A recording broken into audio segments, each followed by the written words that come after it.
lagi dengan Captain Vincent Aditya. Di video ini saya akan membahas data yang ada di Flight Radar 24. Jadi saya ingatkan, saya tidak akan membahas apa kira-kira penyebabnya. Saya hanya membahas apa data yang ada di Flight Radar 24. Karena banyak orang yang meminta, penasaran data ini artinya apa. Jadi kita akan membahas hanya pure dari data, kurang lebih penyebabnya apa. Karena itu bukan wilayah saya ataupun orang-orang lain untuk menyatakan apa penyebab kecelakaan itu, harus berdasarkan data CPR ataupun FDR. Oke, saya akan bahas apa yang ada di Flight Radar 24. Oke, sekarang kita akan lihat berdasarkan data grafik ini. Jadi waktu yang ada di Flight Radar ini adalah waktu UTC, Universal Time Coordinated. Artinya jam yang ada di pesawat kita itu menggunakan jam UTC. Ketika kita ada di Jakarta, maka kita harus kalkulasi sendiri. Kalau kita lihat misalnya jam 6:37 AM, berarti kita harus tambah 7. 6 tambah 7 berarti kan 13:37 waktu di Jakarta. Oke, kalau kita lihat dari posisi dari pesawat ini, kita bisa lihat gambarnya ya. Ini parking positionnya, ini ada di Terminal 2 nih guys. Kalau Terminal 1 ini ada di bagian bawah, dan Terminal 2 ini ada bagian atas nih. Oke, kalau kita bicara dari data, sebelumnya saya mau ingatkan dulu bahwa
ini sepertinya kesalahan sensor. Bisa jadi dia mendeteksi posisi pesawat ini pindah-pindah di sini, padahal masih di sini posisinya. Jadi kita anggap saja pesawat ini mulai taksi, dan kalau dilihat dari sini, pesawat ini sepertinya RTA sepertinya.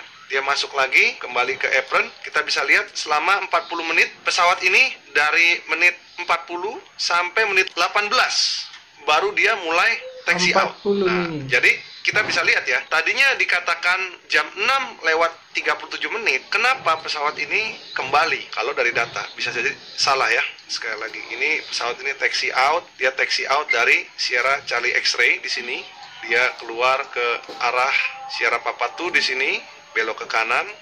Ya, kita bisa lihat dia taxi onshore. Nah, ini seperti ini tuh cukup wajar ya kalau kita lihat blip, sensor blip kita nggak tahu, kayak GPS aja bisa ngawur-ngawur tuh, bisa loncat-loncat seperti itu. Nah, dia onshore, akhirnya clear line up. Dia clear line up di menit 35 dia take off. Oke, sekarang kita akan bahas mulai dari take off ya. Nah, take off-nya sendiri ini bisa kita katakan cukup normal. Ini semuanya normal dengan kecepatannya normal. Kita lihat dia take off dari menit 36.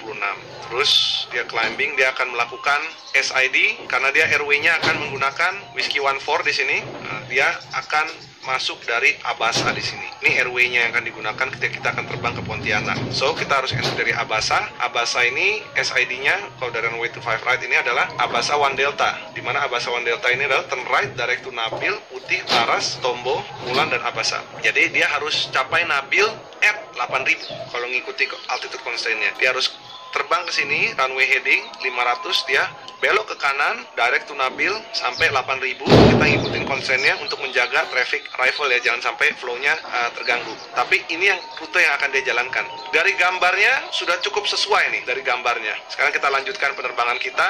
Dia terbang di menit 36, dia climb di ketinggian 2000 dengan ground speed-nya masih normal semua di sini. Kita bisa lihat semua track-nya juga masih normal. Dia belok sedikit, dia mulai belok untuk menjalankan SID-nya, atau mungkin dia sudah didirectin. Cukup umum ketika pesawat ini, ketika sudah airborne ini dikasih direct untuk segera keluar dari terminal area. Di sini tidak ada yang abnormal, semuanya, semua masih kelihatan normal. Ground speed-nya juga sudah mulai mendekati 250 knot asli. Untuk ground speed-nya juga sudah membaca 268 knot, ya kurang lebih indicated airspeed kurang lebih 250 knot. Nah ini di sini kita bisa lihat semua penerbangan terbang dengan normal nih, kurang lebih. Pesawat ini on track. Kalau kita tarik garis lurus ke Pontianak, memang mengarah ke sana guys. Kita bisa lihat tracknya ini sudah cukup direct. Kelihatannya dia mendapatkan direct routing. Ataupun saya nggak tahu ya, karena ini adalah data yang belum tentu akurat. Kita hanya bisa membaca datanya saja. Nah di sini kita lihat pesawat on track. Tracknya 42 dengan ground speed kurang lebih 250 knot indicated ya. Ini indicatednya berarti ground speednya kurang lebih 284. Ini normal semua parameternya. Dan ini di menit 39.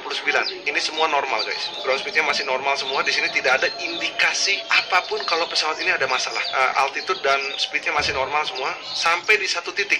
Nah di sini tiba-tiba pesawat oleng 3 derajat dari course-nya 46. Bisa nggak terjadi? Bisa saja. Kalau kena turbulence bisa saja dia belok ke kiri seperti ini.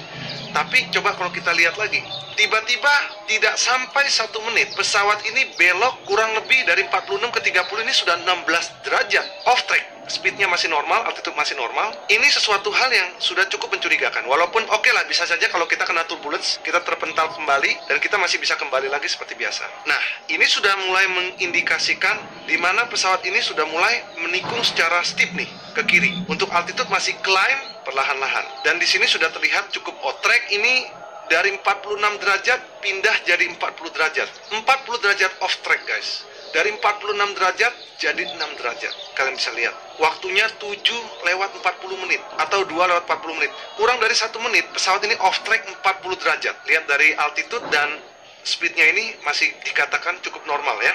Kalian bisa lihat ya.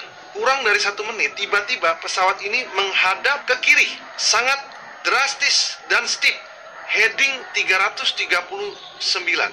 Kurang dari 1 menit, tiba-tiba pesawat ini dive down ke 8.900. Dari 10.700 turun ke 8.900. Ini 2000-an guys. Dan tiba-tiba ground speed-nya menjadi 224. Ini ada kemungkinan indicated airspeed dia bisa jadi di bawah 200 knots. Kalau kita baca dengan kondisi seperti ini ya, bisa jadi di bawahnya. Artinya dengan pesawat di clean configuration sudah cukup beresiko untuk terkena stall. Dan ini sudah terindikasi bahwa altitude-nya dia jatuh, dive down ke 8.950. Lalu the next following adalah pesawat ini juga jatuh speednya di bawah 192 knots. Kalau 192 knots ini artinya ada kemungkinan speednya itu di bawah 170 atau 160. Ini kita nggak bisa, kita nerka saja ya, baca berdasarkan data. Dan kalau kita lihat berdasarkan ground speed 115 knot ini indikasi keras. Kuat sekali kita bisa lihat bahwa pesawat ini terkena full stall.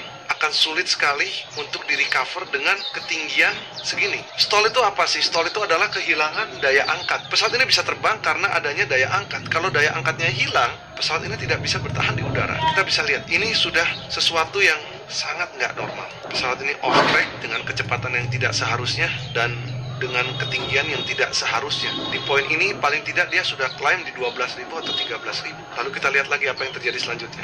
Ini kemungkinan adalah titik terakhir.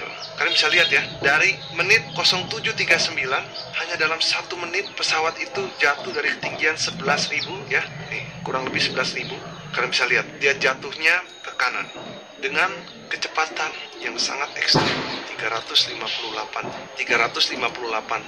knot adalah kurang lebih 663 km per jam. Inilah yang saya bisa baca berdasarkan pengalaman saya di aviasi. Saya hanya memberikan gambaran dengan data kalau kita lihat. Karena banyak orang yang penasaran apa arti dari data ini. Jadi ini bukanlah data yang pasti. Kita tidak bisa menerka-nerka, tapi ini hanya membaca data apa yang ada di dalam Flight Radar 24. Jadi semoga informasi ini dapat memberikan indikasi awal apa yang terjadi di sana. Tapi sekali lagi ini bukanlah hal yang terjadi di sana dan belum tentu ini benar. Ketepatannya bisa kita katakan 30% bahkan 20% saja. Saya hanya membacakan ini hanya untuk memberikan gambaran bagi orang-orang yang penasaran. Jadi sekian, terima kasih sudah menonton video ini. Guys, thank you. Terima kasih siap who nonton the video until the last minutes. And I think when you are new in my channel, please subscribe my channels every day, every single day. I try to upload it about Indonesian related videos in my channels, all kinds of Indonesian related videos. This video topics Indonesia lost their Boeing plane Sriwijaya SJ182. This plane they was lost in 2026 June. They was lost. This plane fly Jakarta to Pontianak. Pontianak is very island, local, maybe island city. It is very nice city and nice island.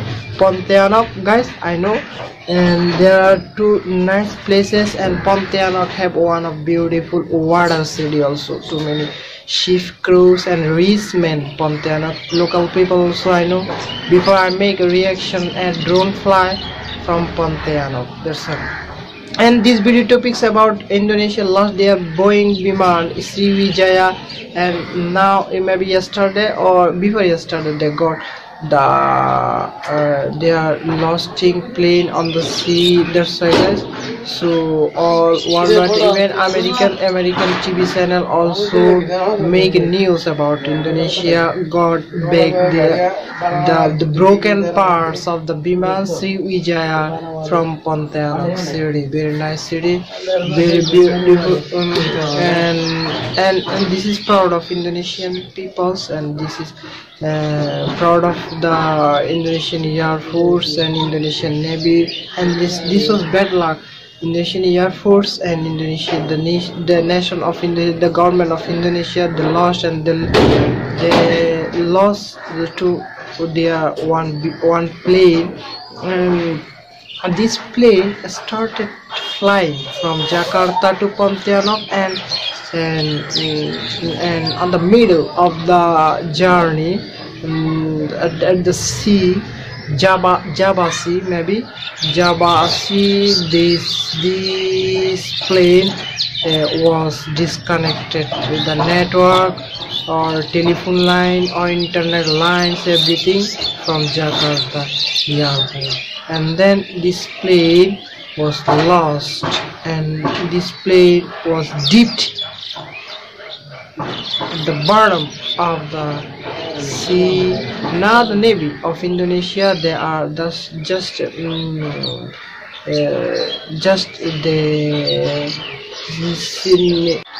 so, guys, not actually Indonesia. Some like that happen always, sometimes like that happen in all countries, even Indian plane also. And so 2 years ago maybe, or 1 year ago, 1.5 years ago maybe, Bangladesh one plane also, one hijacker,